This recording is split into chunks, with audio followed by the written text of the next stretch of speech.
Well, good morning. It's very good to see all of you here this morning. And I don't know how many years it's been since we've been to First Baptist Church of Great Valley, but I know it's been a number of years. Yeah, it's been a number of years. So it's really great to be back. This morning, I wasn't planning on wearing a tie. I was just going to wear my suit jacket. And then on the way here, I stopped at a Tim Hortons, and I got a cup of coffee, and the coffee proceeded to go all down the front of me. So I thought, well, I'll put my tie on, and I hide most of it. And I wondered to myself, maybe that's the guy who invented the tie. Maybe he did that one time, spilled all over the front of his shirt, and then had to cover it up with his tie. But anyway, I'm really glad to be here. I want to make sure that I bring greetings from my wife, Beth. She's not able to be here with me this morning because of some issues that she has going on with her back. I know you have been praying for that, and so I want to say thank you very much for praying for her. She has a synovial cyst on her vertebrae pushing against her spinal cord. So she went in for a procedure just over a month ago to have that tried to shoot some steroids in there to reduce the swelling. While it's helped a little bit, it's still just, it's still there, and it's still causing pain and discomfort and numbness and kind of shooting lightning pain down her legs and stuff. So it's not obviously good for her to be stuck in a car for 4 or 5 hours. So she's not here with me, but she does send her greetings, and we want to, I'll probably be doing this a lot throughout the morning this morning, but I'll just be thanking you as a church over and over again, because I want everybody to hear me say thank you many times, multiple times throughout Sunday school, church in the morning.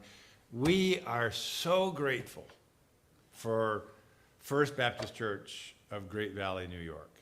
You have been one of our partnering, supporting churches for almost 30 years, because we joined Baptist for Missions in 1991, and in 1992, when Pastor Hamilton was here, you folks took us on for support and got us over to Africa. And you have been faithfully partnering with us for almost these 30 years. And so, thank you. Really, sincerely from the bottom of our hearts, we're so grateful for your faithfulness to the Lord, faithfulness to the mission, the Great Commission. And that just is really encouraging to see that a church still has a passion for missions, still sees that that's the purpose of the church. We exist for the mission. And so I'm here to report today on that. I'll be doing some preaching, but primarily I want to zero in on just giving you an update. Since it's been a while, I want you to see some videos. I want to show you some pictures and some PowerPoint. I want you to be able to see what your investment has done around the world. So, I want you to just think about that. As a church, you have given and you have invested in missionaries around the world. And so when a missionary comes home, their primary responsibility, as it says in Acts, is what Paul did, was he went back to the church and he rehearsed all the things that God had done. So this isn't about what Steve and Beth has done. This isn't primarily about what Great Valley has done. This is about what God has done through the partnership that we have. And the partnership is beautiful. It's beautiful because not everybody can go in person. Only a few can actually go in person and jump the ocean and learn different languages and adjust to new cultures. And that's a massive thing. And not everybody does that. But some people go in person. But then there's a lot of people here on this side of the ocean that go in prayer and go in purse, as I like to say. They go in prayer and they go in purse. And so that's what you have done. You have prayed, you have given, you have invested, and I want this morning for you to see how God has taken that investment and he is doing some amazing things around the world, and he is going to, like it says in Philippians, he's going to abound to your account the things that you have given and sacrificed through the many years. So the first thing we're going to do is going to show you a video that just gives you a glimpse of the last 10 years of ministry in Cameroon. And then I'll have a PowerPoint that will give you some more updated pictures about what has really happened just in the last several years. But before we do that, let me just, this has been a while, let me just bring you to remembrance that if you remember, my mom and dad were missionaries in Central African Republic, where I grew up as an MK. And then God called me back to Central African Republic with my wife Beth and our 3 kids. And we served in Central African Republic for about 1.5 years until there was civil war, and we had to be evacuated by military escort out of that place. That door never opened up again, and so we then went on to Ivory Coast on the west side of Africa, served there for 7 years, planted a church, nationalized it, trained a leader, put them in place, and then we had to evacuate from there as well because of civil war. And then we were on our way to Cameroon, and we spent from 2006 to 2016 in Cameroon, planted a church, built a beautiful building, partially because of churches like you who gave gifts and helped support that. And then we were called to take on a different role and a different ministry. So I'll tell you about that probably more in the morning service as well. But I want you to just remember how God has moved us around quite a bit over the last 30 years.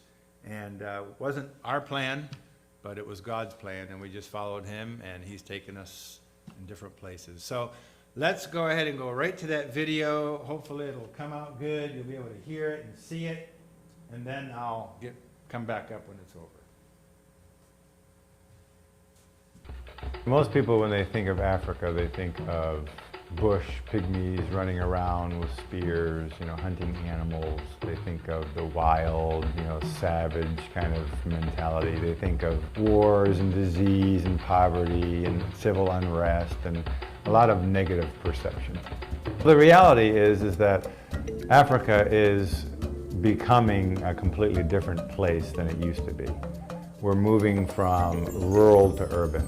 Africa is becoming a place of cities, large mega cities. In fact, the urbanization, the rate of flow from people from villages to the cities is at a highest rate in all the world right now in Africa. It's going to continue to be that way until probably around 2050. They're moving to the cities in search of a better living, better opportunities, better education. They're looking for work. They're looking for the opportunity to maybe even travel abroad and broaden their horizons. They're looking for all that prosperity. They're looking for all that improvement of lifestyle. But instead, what they are finding in the African cities is that the governments are not able to keep up with this urban growth. So therefore, you have a lot of electric and water shortages. You have critical housing shortages. There are a lot of diseases in the cities. There is a lot of poverty in the cities. And so, although there are more opportunities and there is a possibility of better and improving your life, there are a lot of others who are not finding that as well.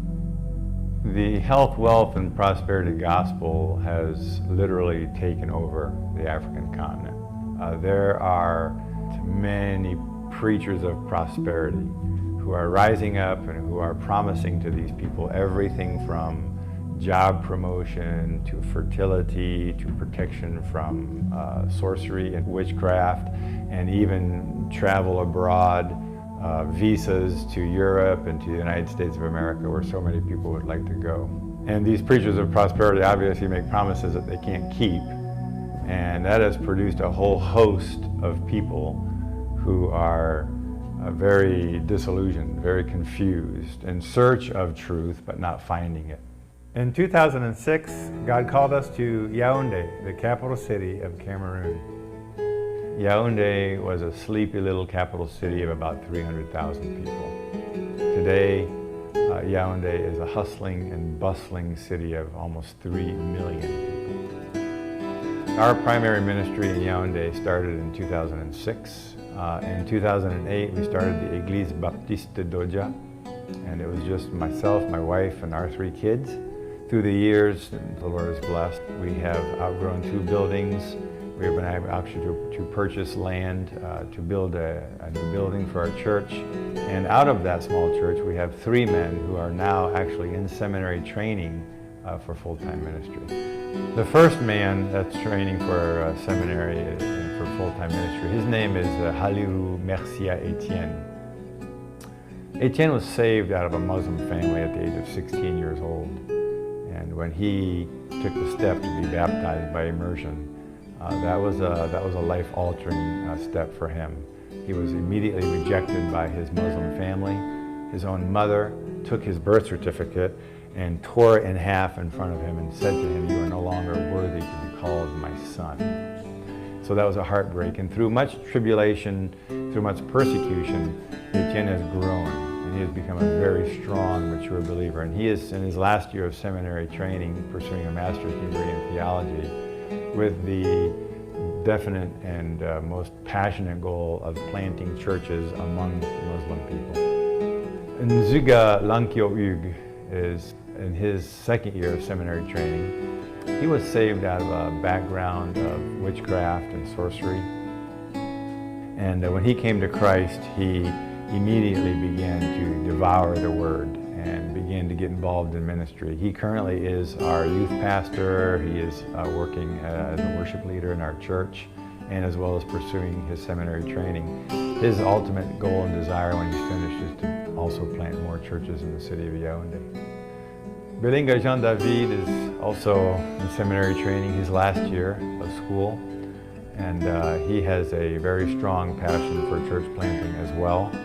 He is actually pastoring a small village work that we've started out of our church there in Yaoundé, the Église Baptiste Dodja. Janine was a devout Catholic that had been terribly disillusioned by a series of scandals, and she walked away from religion completely. And coming by our church one day, she stopped in and she just asked some questions, and after several visits, she finally came to understand her need of Jesus Christ as her personal Lord and Savior, and she accepted Christ, and immediately she developed a tremendous burden for her family, who are also Catholics. And she said, "We need to take this good news to them." So she asked us as a church if we could go down to their village, which is just on the outskirts of Yaoundé, and share the gospel with them. So we got up in the car and went down to visit her family, and come to find out that her dad is chief of that entire village. At first, when he heard this good news, he kind of looked at us with those wise old chief eyes, and he said, "This sounds like news too good to be true." He said, "Let me ponder on that one for a while." And so we went back 2 or 3 times. I think it was on the 3rd visit that he actually placed his faith and trust in Jesus Christ as his Lord and Savior. And he was changed. And immediately he wanted to share that news with everyone in his village. He was then baptized, and he invited us to come down and to use his house as a meeting place every week and have Bible studies. I often joke and say, when the village chief says, "Come," you don't say no. And Jean David now is the one who is primarily caring for that small work. And he is being sent out of our church in Yaoundé as a church planter and as the pastor of that church as a missionary. So it's really exciting. To respond to the growing needs of urban Africa, and especially in Yaoundé, we have been privileged to be able to have 2 other teammates. We have Dan and Kara Seeley, who are with Baptist Missions in Cameroon. They are teaching at a local seminary, and their primary goal is to train and prepare men for full-time ministry. And especially men who will be able to go back into their own language and their own culture and plant indigenous Baptist churches. We've also recruited another couple, Brian and Heather McPhail-Fozzie, And they are currently on deputation raising support. And they will be coming to join our church planting team and working in the area of discipleship and leadership development and administrating and looking at other possible places where we can plant more churches in the future. The goals over the next 5 years for what we call Team CAM, our team of missionaries in Cameroon, is primarily just to plant more churches. That's what we're about. In Cameroon, we're about planting churches. And we started in Yaoundé. We would like to advance and branch out to other major cities like Douala, for example, on the coast. Douala is a city that's actually larger than Yaoundé. There are other huge cities in Cameroon, and we would like to see more works started in these areas. Beth and I not only serve as African church planters, but we also have a burden to come alongside of our missionaries as African coordinators, in that we serve our missionaries in terms of member care, coming alongside of them to encourage them, to listen to them, to pray with them, to strategize about new opportunities for ministry, and just to equip them to become better church planters across Africa. We need more missionary church planters to keep up with the growing demands of urban Africa, not only in Cameroon, Yaoundé, but in many other African countries where we serve as Baptist missions. We're looking for people who have a great desire to serve Christ in a different context, a different culture, a different language. We're looking for people who will rise up to a very big challenge. The task is daunting, there is no doubt. But we say that we serve an extraordinary God and that He uses ordinary people like us. Okay, so that gives you a little synopsis of what's been going on in Cameroon. Now we're going to head to a PowerPoint and give you a little bit more updated information here. So what's really exciting about the video that you just saw, even though that was done several years ago, the exciting thing is that the men that I introduced you to, all of them today are in ministry. They are, one of them is church planting as a missionary in Senegal, West Africa, a nation of 95% Muslim. The other one is pastoring in Yaoundé, and the other one is starting another church in Yaoundé. So these men have carried on the ministry after we've been gone.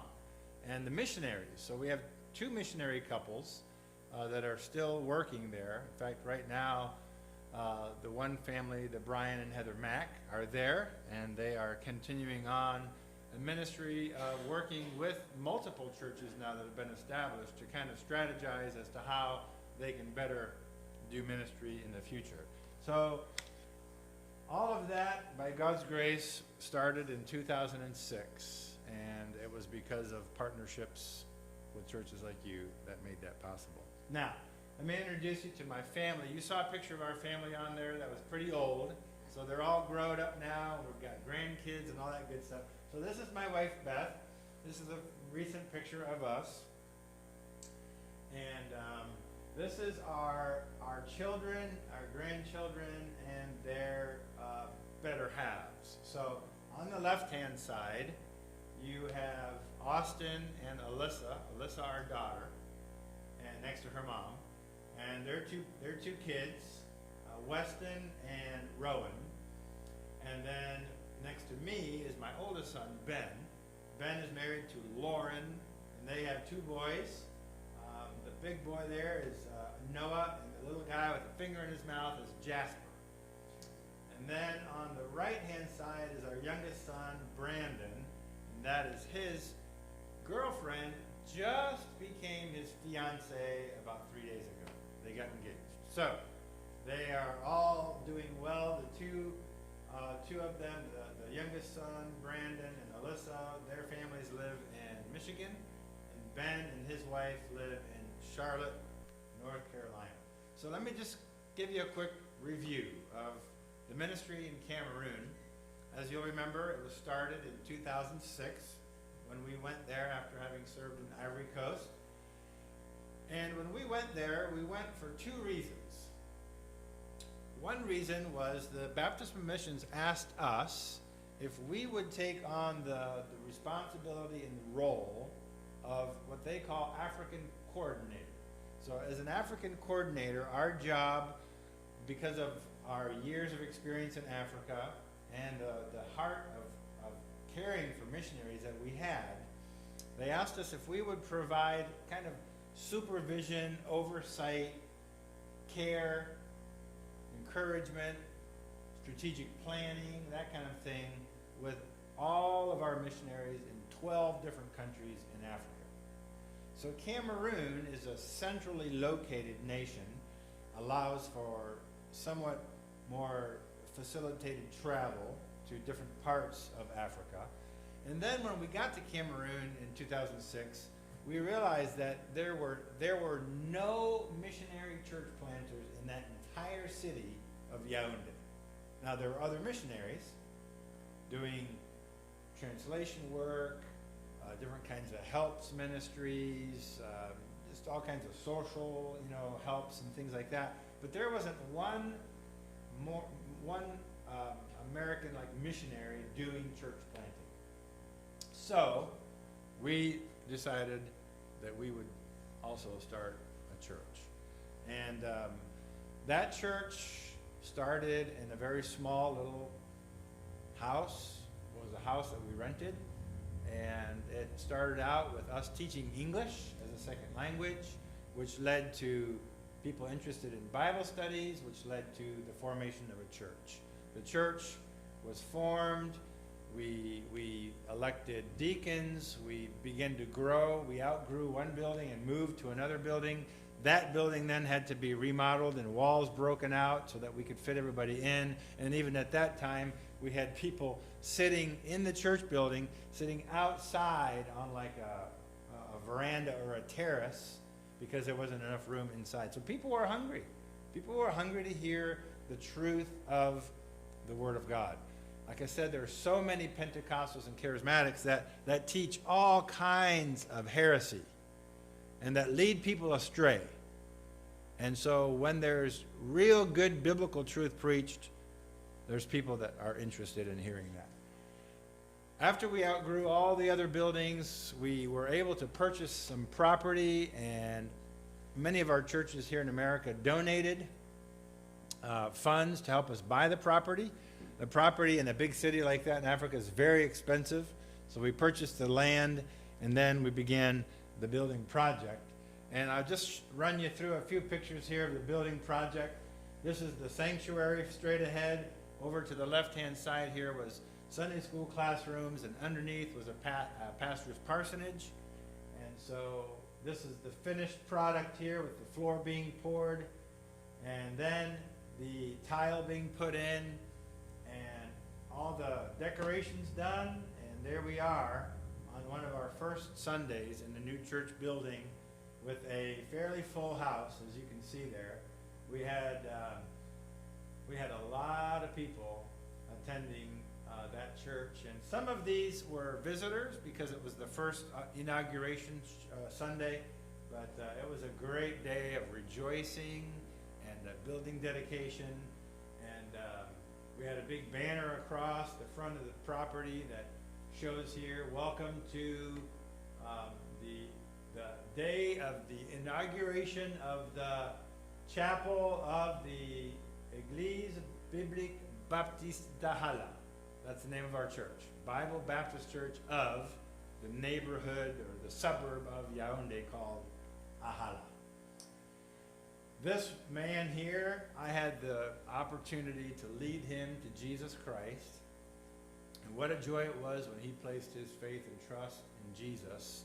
And he went on to seminary, and he is today, he and his wife, he is pastoring and ministering full-time, and it's just amazing. I'll have to tell you his story just quickly. He started coming to our church because he was interested in spiritual things. But he would go to the Catholic Church, then he would come to our church, and he told me, he said, the things that you're teaching me are different than what I'm hearing at my church. And he said, so I want to become a part of your church. So for him, being a Catholic, it was all about the church. He didn't understand a personal relationship with Jesus. He just wanted to be a part of the church. So I said, well, why don't you come? And we have a new members class that we do, and I teach that, and it's about 6 to 8 weeks long. And all people who want to join our church first have to go through that before they can become members. He said, great, that sounds good. I'd love to do that. So he came. And so when we go through those 6 to 8 weeks of teaching and training, it's highly geared toward unbelievers.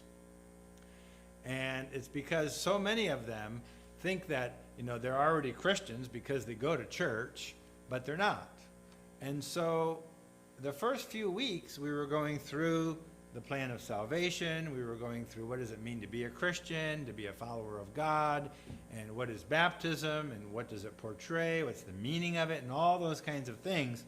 And it was because of those classes that one day, at about the 5-6 weeks time frame, I asked everyone, I said, now, is there anybody in this room that has never truly embraced Jesus Christ as your personal Savior, and maybe you're trusting in something else?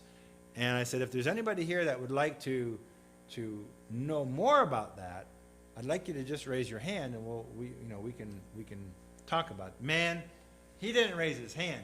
He shot up out of that chair, stood up and raised his hand, and he said, I want to become a true Christian right now. And he prayed right there on the spot, one of the most passionate prayers I've heard, placed his faith and trust in Jesus, and was gloriously saved. And he was persecuted by his family. Because, here's the deal, he was baptized as an infant, as a Catholic.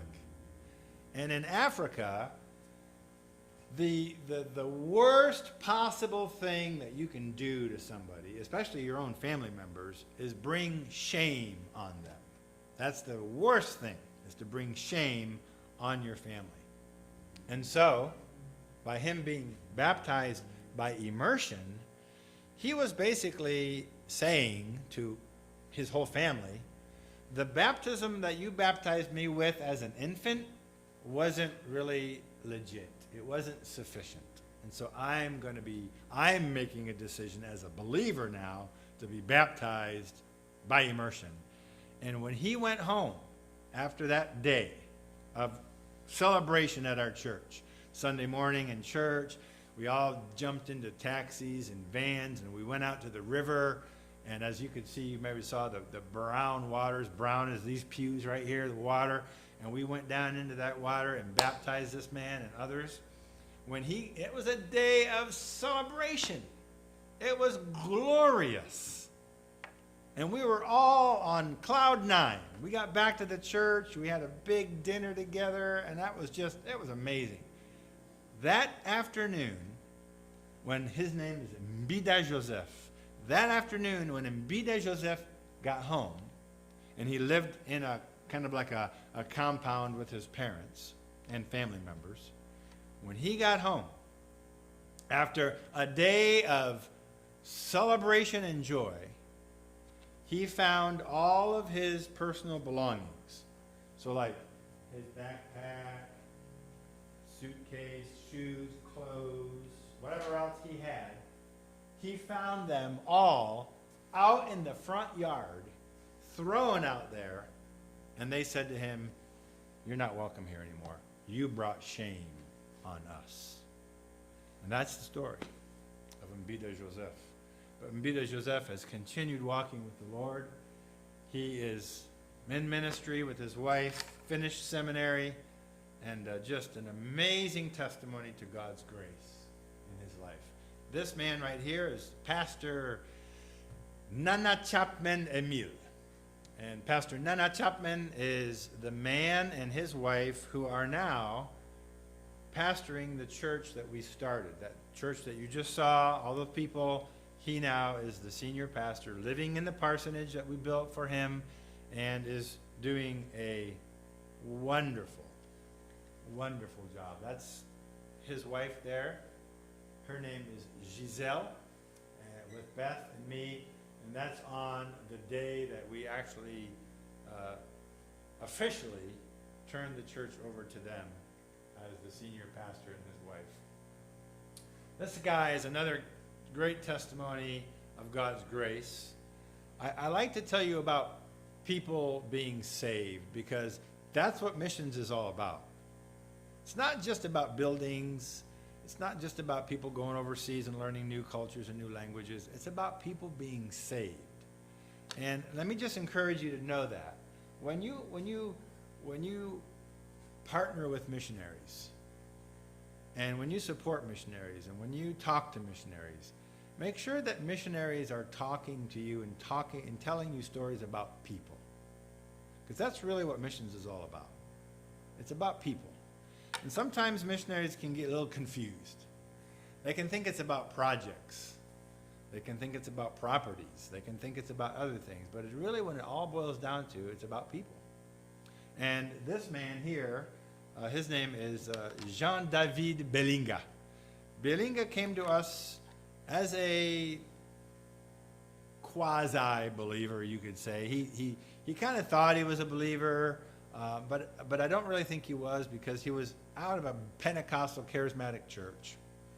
And he didn't understand eternal security. He didn't understand a lot of the doctrines that we preach as Baptists. And so he came to our church, began to hear the word, committed his life to full-time ministry, and he ended up going on to seminary as well. Got his full training at seminary after working with us in the church plant for quite a while. And then he was the one who, with a young lady in our church named Janine. So Janine was a Catholic. She trusted Christ out of Catholicism. And she was the one I told you about in the video that was so passionate to see her family members come to Jesus Christ. And she said, we need to go tell them that good news. I can't keep this all to myself. So this man right here, Jean-David, along with Janine and some of others from our church, went down to their village, met with the village chief, which happened to be her dad. Dad got saved, opened up his house and in a building in the village to start a new church. That church was started, and this man right here was the man who was the catalyst behind getting that church going. So 2 Timothy, you remember what it says there, that we're to teach faithful men who will be able to teach others as well. That's really the thrust of the ministry and the missionary philosophy that we had in Cameroon. That was to train faithful men. Because even a building or even a church, I can plant a church, I can build a big building, but what happens when I leave? What happens when the missionary leaves? If there's no strong foundation of men and women trained and prepared for carrying on ministry, many times, and I speak from experience in Africa, what you'll see is you'll see this thriving work when the missionary's there, and as soon as the missionary leaves, the work goes from 500 people to 50 people, or 300 people to 30 people, or something like that. And it's because they were following more the missionary than they were really following God. And it's because the missionary did not really prepare the people for his eventual absence. And that's what a missionary needs to do. A missionary needs to train faithful men who will then go on training others also. This man, Jean-David, in the middle is the man I just told you about that was on the motorcycle. The guy on the left-hand side, your left-hand side there, his name is Etienne. I talked to him a little bit about that in the video too. Amazing, amazing story. He's the one that his mom ripped his birth certificate up and said, you're no longer worthy to be called my son because you have rejected Islam. Fast forward 10 years. Etienne is now married. He is a missionary sent out of the church that we planted in Yaoundé, Église Baptiste d'Oja, that church has sent him to Senegal, where he is doing all kinds of different ministries, church ministries. He's the director of a mission organization that is ARA, Africans Reaching Africans. He is helping Africans to reach their own people. And he's doing it in a context where it's 95% Muslim, which was his heartbeat because of the background that he came from. Etienne is a faithful man, an intelligent, very intelligent man. Went on, got a seminary degree, got an MDiv. At his seminary, he had a professor come from Oxford to do a module. After that module, this professor said to Etienne, he said, I'm so impressed with your intelligence, with your insight, your perceptions. I would like to propose to you that you come to Oxford and we give you a full ride scholarship. You know what Etienne said? I appreciate that. I'm honored by that, but that's not the vision or the passion that God has given to me. God has given me the passion to reach Muslim people on the African continent. And that's what Etienne is doing to this very day as we speak. It's amazing. Amazing what God can do in a human being's life when you open up your heart to him and you give him total control. Just another picture of Etienne. Just a godly man and a great friend and fellow minister of the gospel. Now, I'm going to briefly go through this, and then I'll take more time in the Sunday morning service to talk to you more about this. Does this go till, what time do I go till usually? 10:30. Okay, so I think he said something about he'd ring a bell back there too or something. Okay, so now in 2015, May of 2015, I was in Cameroon and I was on a mountain bike. Do anybody know this story? Okay, I was on a mountain bike and I was going down a steep hill. And I was going slow because it was a very steep hill. A dog came out, scared the living daylights out of me, and I put on the afterburners, went down the hill very, very fast. By the time I got to the bottom of the hill, I totally lost control, and I don't remember anything after that. I remember starting to fall off the bike and think, oh boy, here I go, and that's the last thing I remember. I woke up, my face was smashed and bloody. I couldn't move my arms, my legs were tingling and numb, and I couldn't move much of anything. I thought I was paralyzed. Long story short, I was way out in the bush, so I had to wait for about an hour for a missionary to come, a missionary coworker to come in a truck, pick me up, take me to the nearest hospital. They took me to the hospital. They tried to do a CT scan to see if I had a brain bleed because I had hit my head.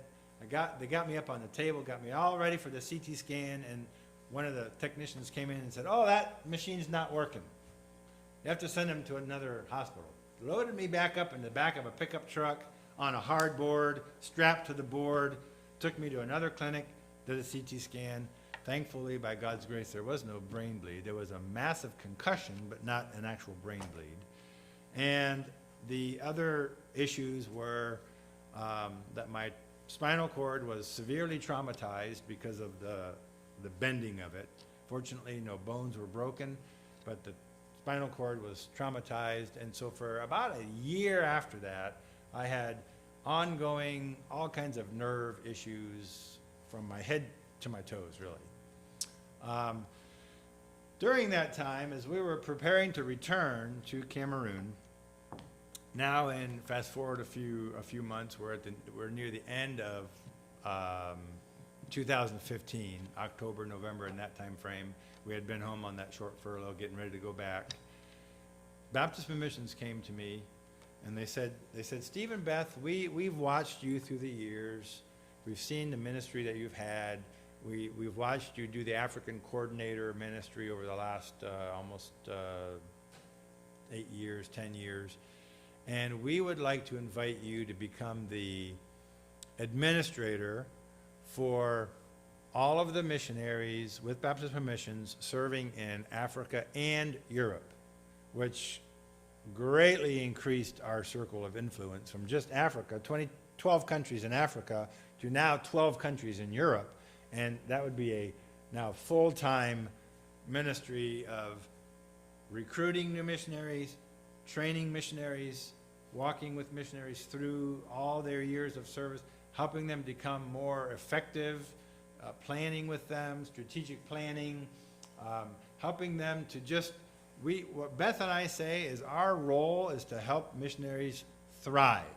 Because if we can help missionaries thrive, those missionaries are going to have such an effective impact, not only in one place, but all over Africa and Europe. So here's what we look at it as. I'll just tell you this, it was a very, very difficult decision to make. But God was in it. And one of the things we've learned through the years of ministry, starting out in Central African Republic, ending up in Ivory Coast, ending up in Cameroon, and now ending up as the administrator, we've learned that God is the one who's in control. God is the one who is the planner. God is the architect.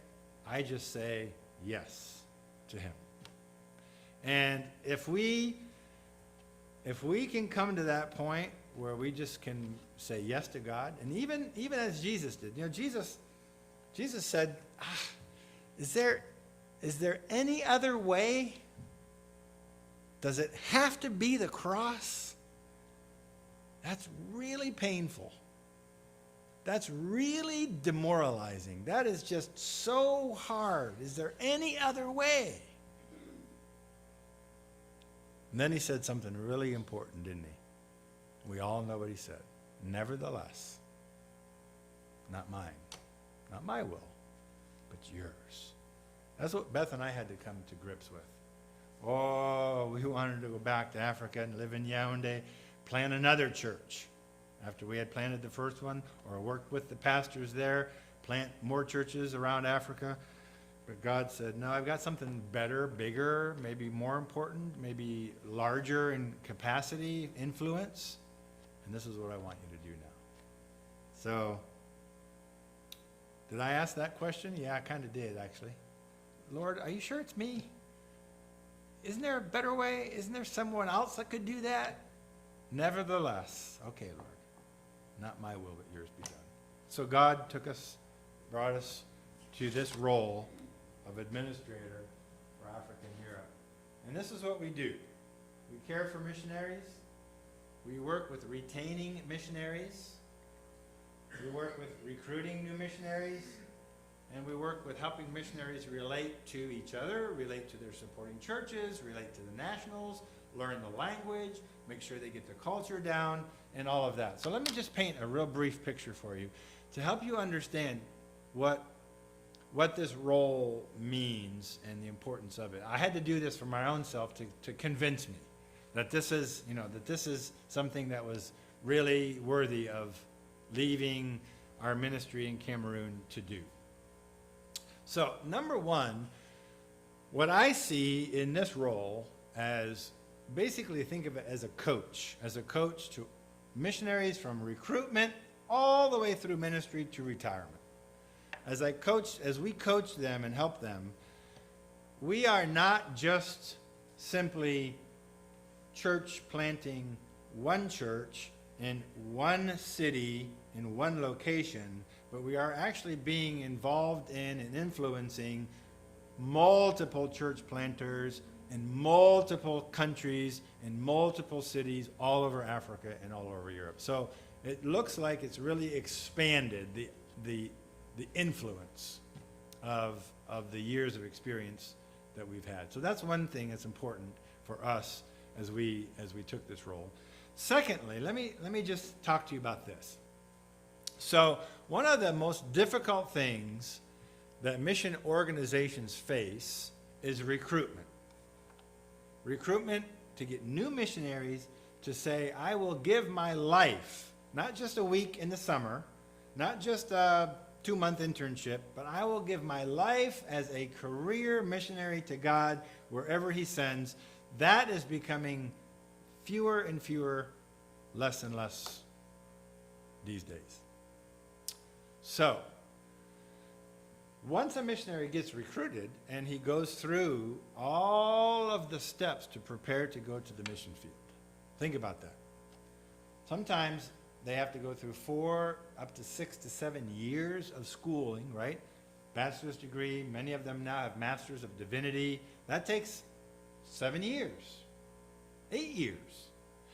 Then they join the mission and they go through 2, 3, sometimes 4 years of what's called deputation, right? Raising support to get to the mission field. Then they go to a year or 2 of language study to learn the language of the country to which they're going. Then they get to the country and they have to spend another year or 2 of their first term continuing to learn the language, adapting to the culture, and trying to set up themselves for a lifetime of ministry. Now, if you take it from here, the beginning of school, to the time that they land on the field and they're ready to really engage in ministry, that's about an average of a 10-year process. 10 years or more, sometimes more, depending on the person. 10 years, an investment of hundreds of thousands of dollars. And that's not an exaggeration. If you take in all the school bills, then you take in all of the money that they've raised from churches during their deputation, outfit and passage to buy a truck and all that kind of stuff. Then they go to language school. That's expensive. They finally get to the field. We're talking hundreds of thousands of dollars. Now that missionary gets to the field. All of a sudden, all this excitement, all this joy, all this admiration from churches and everything else, they get to the field and they get hit right upside the head with the reality of being far away from home, loneliness, culture shock. And I don't even call it culture shock anymore because it's not just a one-time shock. It's culture stress. You live in a stressful environment 24/7 because you don't understand the culture. You're still struggling to learn the language. The money doesn't even make sense to you. You're just having a very, very difficult time. And so what happens is, if those missionaries are not cared for, if they're not encouraged to get the proper training and to take time of rest and rhythms of rest, and they're not really properly cared for, they will, after about a year or 2, or sometimes they'll make it through the first term, they'll come home and they'll be like, I don't think we can do that anymore. And think about that. Or what happens, really more than often than not, is the stress is so great that after a year or 2 or 3 or 4 years of living in that stress, 1 or 2 of the missionaries, the father or the mother or the husband or the wife, ends up getting some kind of sickness, some kind of illness that they can't determine. They've had tests, just can't figure it out. And I believe many times that's related to long-term, deep-level stress. And your body just can't take that after a while. So they need to make sure that, and so that is the role. That's the role that Beth and I play. We walk with them. We make sure that they're getting the training that they need here in the States after they go there, making sure that they're learning the language well, making sure that they are taking time for their own inner soul and their inner man and for the rest of their physical bodies, that they're taking time away, taking time off, getting a vacation, those kinds of things. And so our role is to administrate, supervise, oversee, coach, and care for 139 missionaries in Africa and in Europe and in Haiti and in Turkey and in Palestine, the West Bank. That's the geographical areas that we're responsible for. And so, time is almost up. So that is in a nutshell what we're doing now. This involves a lot of training, it involves a lot of teaching, it involves a lot of travel. I travel all over Africa and all over Europe now, and actually, as you well know, we haven't traveled much in the last year and a half because of COVID, but things are beginning to pick up again. And one of the things I want to share with you about is, and you can pray about this too, is that in February, this coming February, just 5 months from now, Lord willing, I am trying to organize a conference for all of our missionaries in Europe and Africa. And that's, like I said, 130 some missionaries. We're praying that they can all come together for 1 week in Spain in February for what we call the Pause Conference. And the purpose of it is to get all the missionaries to pause, to just push the pause button, stop working, stop stressing, come together as missionaries and just be encouraged, be fed. We're inviting a speaker to come to speak to their hearts. We're going to have a time of just relaxation and rest and good food and just fellowship with each other. We did this one other time in 2018, and it was amazing. It was amazing. Think about this just with me, and I'll be finished. Think about this. So let's just say that you're a missionary. You go over to Spain or France. You go over there to start a church. Well, you go into this little city. You're the only American. You're the only Christian. You're surrounded by pagans. And here you are trying to meet people. You start a Bible study with 2 or 3 people. That grows to maybe 4 or 5. But it's a foreign language. You haven't sung a good hymn in your own English language for like 2 years. You haven't had fellowship with brothers and sisters in Christ in English. And here you are all alone. And then all of a sudden you get invited to go to this conference. And you come together with all these other people who have the same passion as you do, who speak the same language as you do, English. And I saw missionaries in 2018. I saw missionaries singing for the first time in a year or two in their English language, songs of worship with the piano and the guitar. And these missionaries were just bawling their eyes out as they sang for the first time in their own English language in a group of 100 and some people. It was like a little piece of heaven. It really was. And that's what I want to do for these missionaries now again in 2022 of February. So please pray about that. One of the things that I try to do is I try to raise funds for the missionaries. I say to them, if you can pay your way to get there, I'll pay for your lodging and your room and board. I'll pay for your room and board. And it's not cheap. It's not cheap. But here's the deal.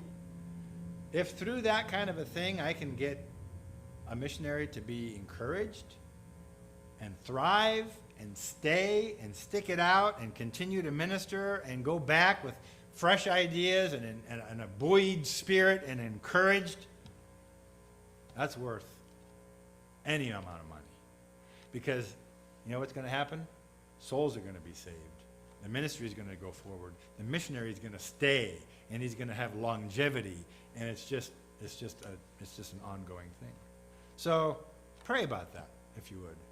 Pray that God would provide the funds. I'm trying to raise $20,000. $20,000. And I'm saying, I'm bold about it, because I'm saying this is money that will be so well spent.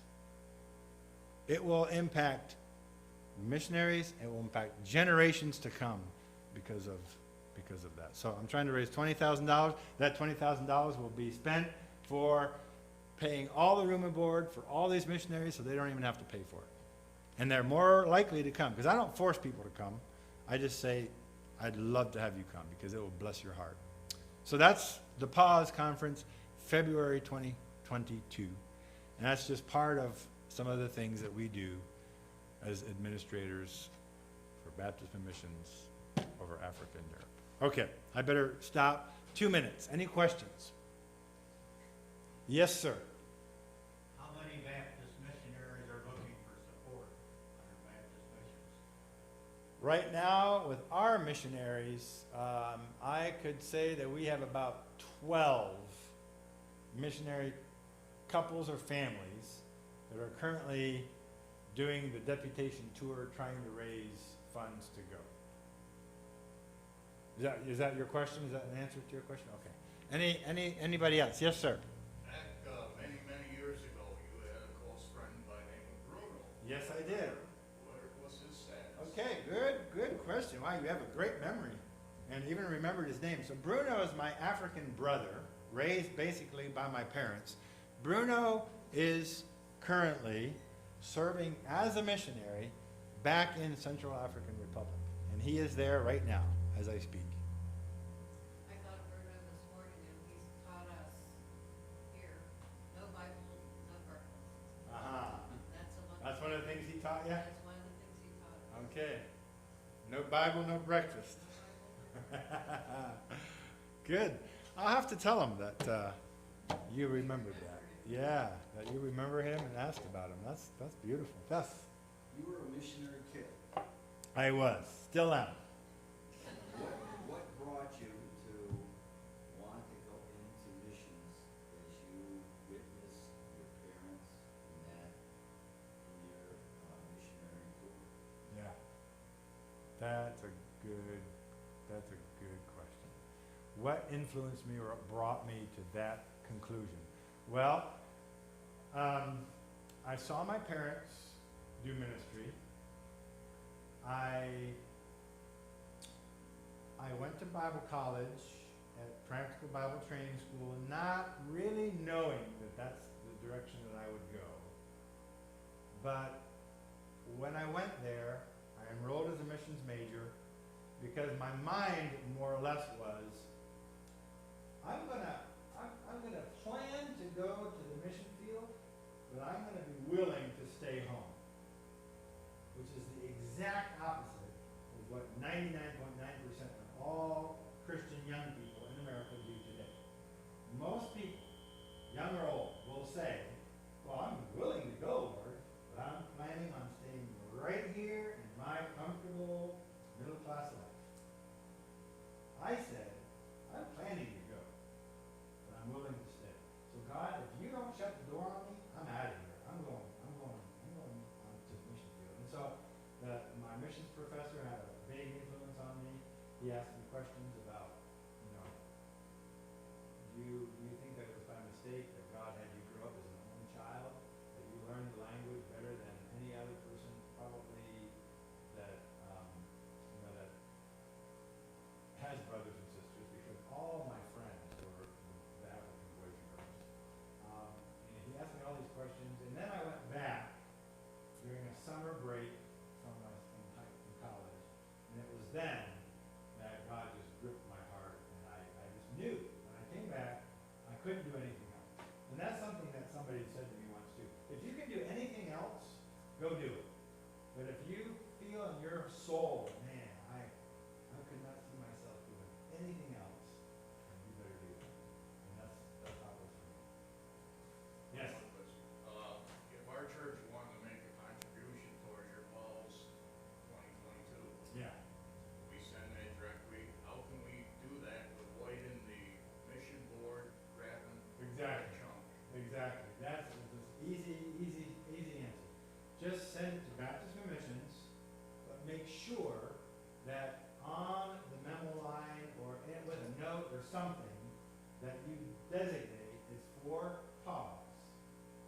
If you say that, there's already an account set up for pause. It's already there. 100% of your gift will go to the pause conference. Not one penny will go anywhere else. It will go 100% to pause. But make sure that you designate pause conference. And if you want, if you're really serious, I could also give you even the account number. And that way you could include that on the memo line or on the check. Say, this is the pause, account number, blah, blah, blah. And it'll go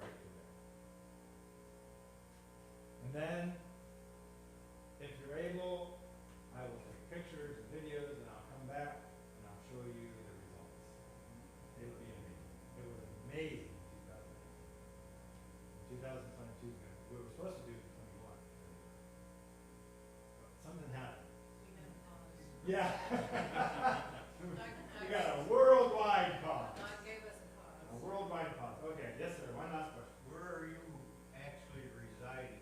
I am living in North Bridgeville, Ohio, and making frequent trips. I kind of live sometimes here, sometimes over there, sometimes in the airplanes, back and forth. Okay, let me close in a word of prayer. Father, thank you so much for First Baptist Church of Great Valley. Thank you for their heart for you, for their heart for the mission field, and for the missionary endeavors around the world. Lord, I'm so glad and grateful to be a part of this church, because I know that this church remembers, this church prays, this church is serious about giving and supporting. God, I'm so thankful. I pray you would bless them.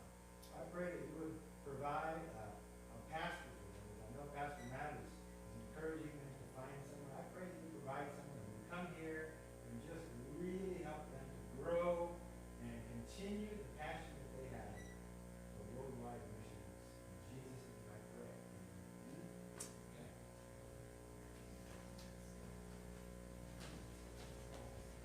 Steve, are you going to stay down here? Oh, well, I don't know. What's easier? I can just stay That's down up to here. you. I'll just